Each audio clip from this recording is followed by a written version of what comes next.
Do you believe in climate change or not? If you don't believe climate change is going to impact your business in any significant way, skip this video. However, if you'd like to improve your decision making in the face of climate change, please watch this three-part video series. How much should you be spending on climate change preparedness or the broader issue of business resilience? $50,000? $50 million? And what exactly should you spend your limited resources on? To answer these questions, you'll need to know the true ROI of climate change preparedness. Climate change impacts the rates and degrees of droughts, flooding, wildfires, extreme weather events, and sea level rise. In your organization, under the umbrella of a supply chain or business resilience program or an enterprise risk management program, you may have already established business continuity plans and perhaps considered appropriate inventory levels and locations of inventory or warehoused backup equipment critical to production, purchased insurance, or a number of other risk management strategies in the face of potential natural disasters and man-made catastrophes.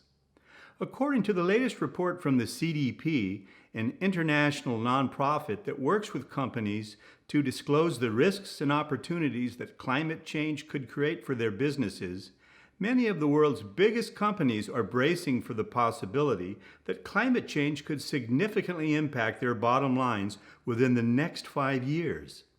Analysts are warning that even given the mounting pressure from shareholders and regulators to disclose climate change risk and opportunity, that many companies are still lagging in accounting for the plausible financial risks from global warming. Bruno Sarda, North America president for the CDP, states, "The numbers that we're seeing are already huge, but it's clear that this is just the tip of the iceberg."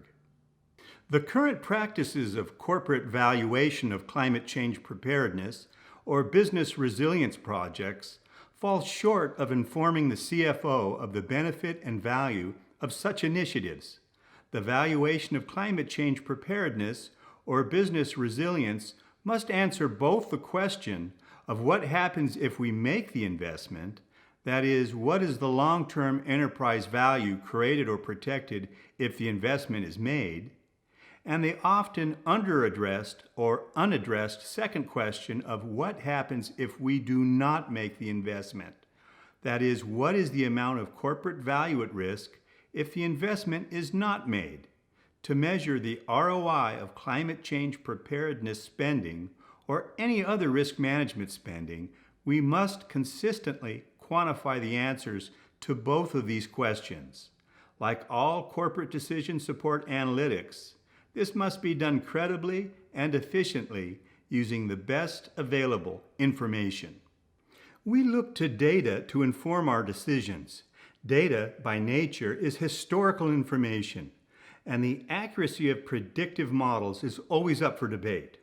At the end of the day, we all make decisions based on our beliefs, and so decisions regarding spending on climate change preparedness will depend on what decision makers believe about whether we are experiencing climate change and, importantly, the degree and rate of climate change. However, you should be aware that we all have a neurological blind spot for risks we have not personally experienced, resulting in an illusion of control and safety that undermines our decision making. We need a proven method to get past this blinding bias. Consider an oil company that owns oil platforms in the Gulf of Mexico. The Corporate Enterprise Risk Management Program has stated that climate change-related risk is a priority for this coming year's ERM efforts. A target overall budget has been established for climate change-related risks, and each sector in the company has been requested to propose risk mitigation projects to compete for budget allocation.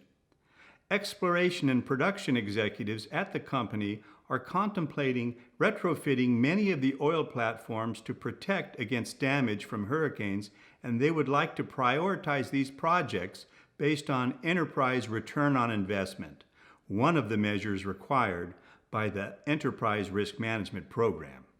The potential benefits of an oil platform retrofitting project are: reduce the probability of damage to the platform resulting from tropical storms and hurricanes, reduce the degree of damage to the platform resulting from tropical storms and hurricanes, reduce the amount of repairs resulting from storm damage, and reduce the number of lost production days resulting from platform down days.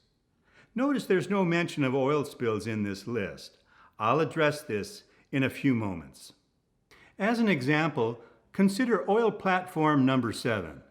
There are several sources of cost for an oil platform retrofit, and for oil platform number 7, this adds up to an estimated upfront cost of $6.8 million in capital plus another $2.7 million in expenses. We will be using two important pro-enterprise management innovations: the tipping point of a material consequence and narrative-based analytics. Pro assessments use the concept of the tipping point of a material consequence to specify the triggering risk event that leads to undesirable material that is significant consequences.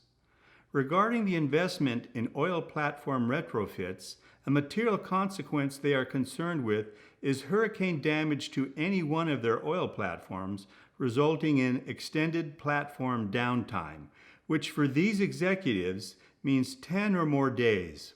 After some debate, the executives decided that there were 3 distinct tipping points of concern, each having their unique annual probability of occurrence.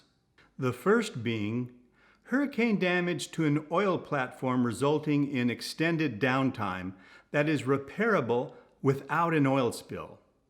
They considered this the most likely consequence, and their retrofit projects only address this specific tipping point and material consequence.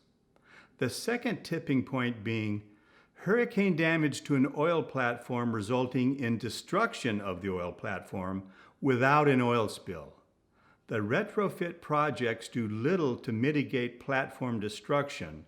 However, as storms approach, the oil wells are shut down well in advance of the storm, significantly reducing the chance of an oil spill.